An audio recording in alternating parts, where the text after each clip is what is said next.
नमस्कार दोस्तों, कैसे हैं आप सभी? आशा करता हूँ कि आप स्वस्थ होंगे, सुखी होंगे और प्रसन्न होंगे। श्रीमद् भागवत गीता में आपका स्वागत है। हम यहाँ पे जानने और समझने का प्रयास करते हैं कि जो जीवन है, उसे हम किस प्रकार से देखते हैं, किस प्रकार से टैकल करते हैं, किस प्रकार से मैनेज करते हैं। क्योंकि हमारी जो आवश्यकता है जीने की और किस प्रकार से जीवन को आरंभ करना है, प्रारंभ करना है, इसमें जो दुविधाएं आती हैं, जो परेशानियां आती हैं, उसे हम किस प्रकार टैकल करते हैं, मैनेज करते हैं। इसमें आवश्यक होता है कि हम किस प्रकार से बोध को साधें, किस प्रकार से ज्ञान को समझें और उस रास्ते में चलते हुए किस प्रकार से हम अपनी समझ को विकसित करें। तो जैसा कि श्रीमद् भागवत गीता में अर्जुन के जो प्रश्न हैं, उसकी दुविधा के, शंका के, उसको श्री कृष्ण ने बड़ी समझ से, बड़ी बुद्धिलब्धता से इस प्रकार से प्रदर्शित की है कि वो अमृत रूपी वाणी बन गई है। अर्थात उसका जब आप ग्रहण करते हैं तो आपका जीवन भी शुद्ध हो जाता है, पवित्र हो जाता है, साकार हो जाता है और आपके जीवन में फूल खिलते हैं। तो आइए उन्हीं बातों को समझने का प्रयास करते हैं और जानते हैं कि ऐसी कौन सी बातें हैं।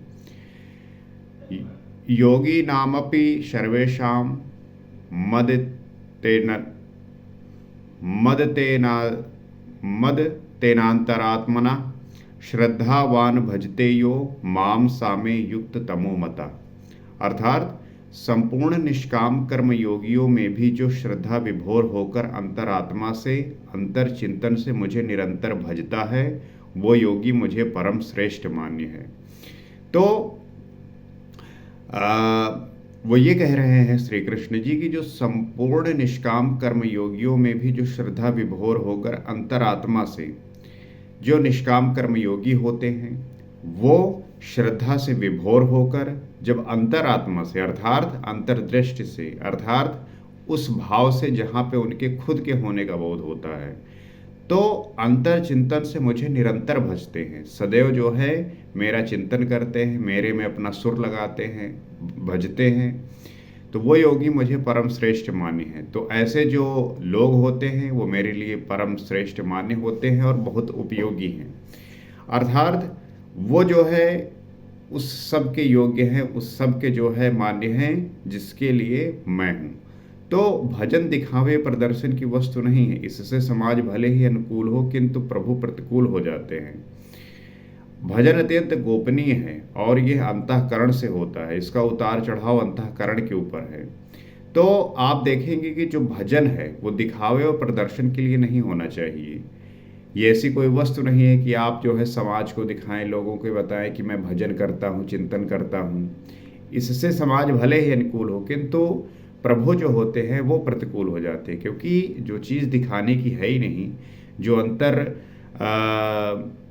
चिंतन से होता है, उसको बताने की, समझाने की क्या आवश्यकता है। तो ये जो ये भजन है ये गोपनीय है, ये अंतःकरण से होता है, अर्थात आपके खुद के होने से होता है। तो यहाँ पे किसी भी प्रकार से भजन को, जो भजन है वो गोपनीय रखना है, अर्थात आप अपने तरीके से उसका पालन करना है और उसका उतार चढ़ाव अंतःकरण के ऊपर है। इसमें कभी उतार चढ़ाव होता रहता है, क्योंकि ये व्यक्ति का जो स्वभाव है और सामाजिक जीवन जी रहा है, तो उसका कहीं ना कहीं ऊपर नीचे ये चीज़ें होती रहती हैं। तो इस बात को तो हमने समझा और ये षष्ठम अध्याय यहीं पे समाप्त होता है। हम इसके निष्कर्ष पे आते हैं और समझते हैं कि हमने इस अध्याय में सीखा क्या।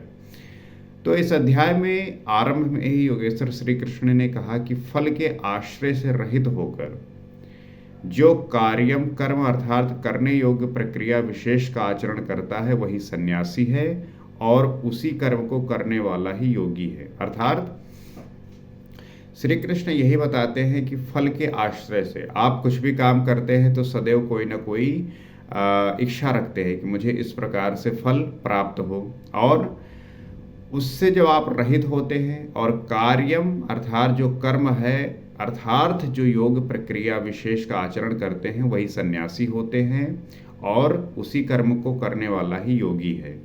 तो जो योग प्रक्रिया है उसका विशेष आचरण करते हैं और जो फल से आश्रय रहित होते हैं वही जो है सन्यासी होते हैं, और उसी कर्म को करने वाला जो है योगी कहलाता है।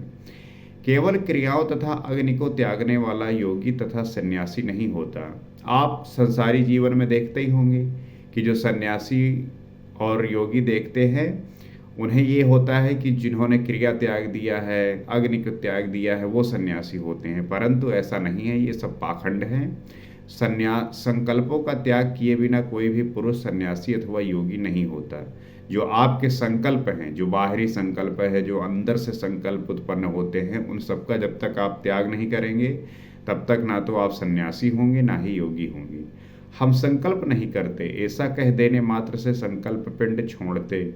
योग में आरूढ़ होने की इच्छा वाले पुरुष को चाहिए कि कार्यम कर्म करे। तो आपकी जो इच्छाएं हैं वो इच्छाओं से लिप्त ना होकर आप नित्य जो है नियत कर्म को करते रहिए। अर्थात आपका जो कर्म है वो उसमें लिप्तता नहीं होनी चाहिए, उसमें आसक्ति नहीं होनी चाहिए। तो कर्म करते करते ये योगारूढ़ हो जाने पर ही सर्व संकल्पों का अभाव होता है, इससे पूर्व नहीं। तो जब आप कर्म करते रहते हैं और उस ईश्वर से जो है आपका संयोग होता है, उससे जो है आप मिलते हैं, तो जो आपके सारे संकल्प हैं उसका अभाव हो जाता है। इसके पहले बिल्कुल हो भी नहीं सकता। तो सर्व संकल्पों का अभाव ही संन्यास है।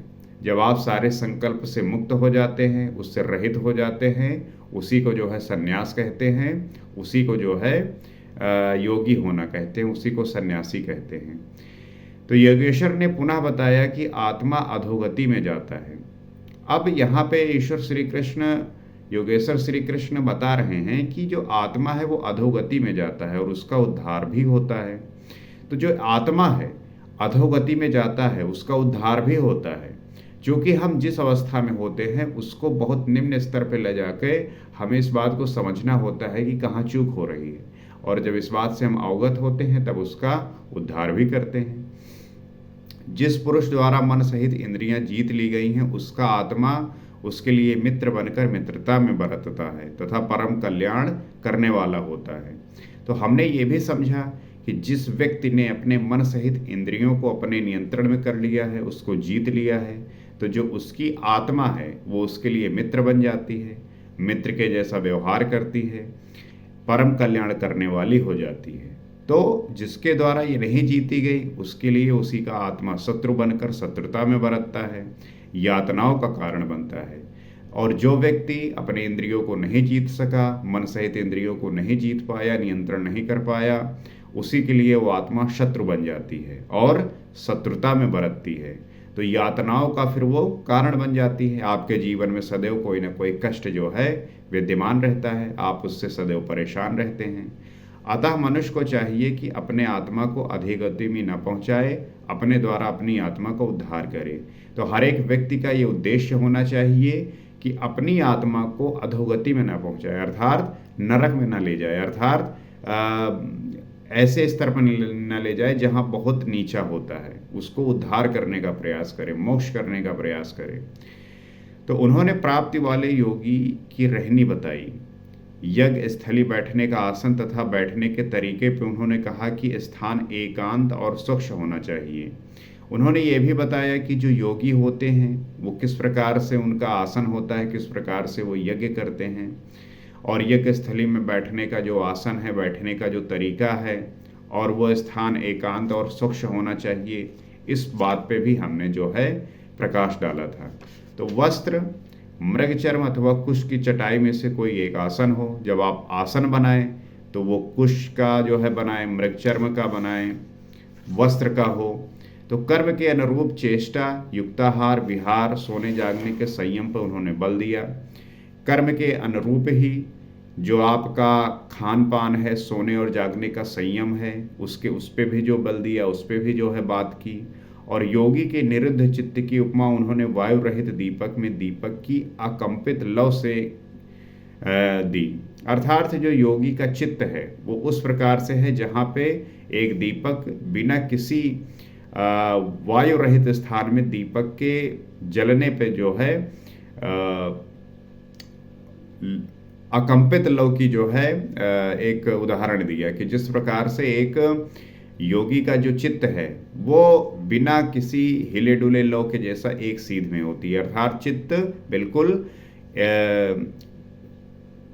साधना के स्तर पे होता है, बिल्कुल सीध में होता है।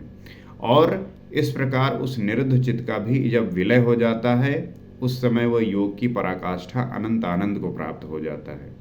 और इस प्रकार कहते हैं कि जब उसका वो चित्त निरुद्ध होता है अर्थात जब वो विलय हो जाता है तो उस समय में योग की जो पराकाष्ठा है अर्थात वो अनंत आनंद को प्राप्त हो जाता है। तो संसार के संयोग वियोग से रहित अनंत सुख का नाम योग है।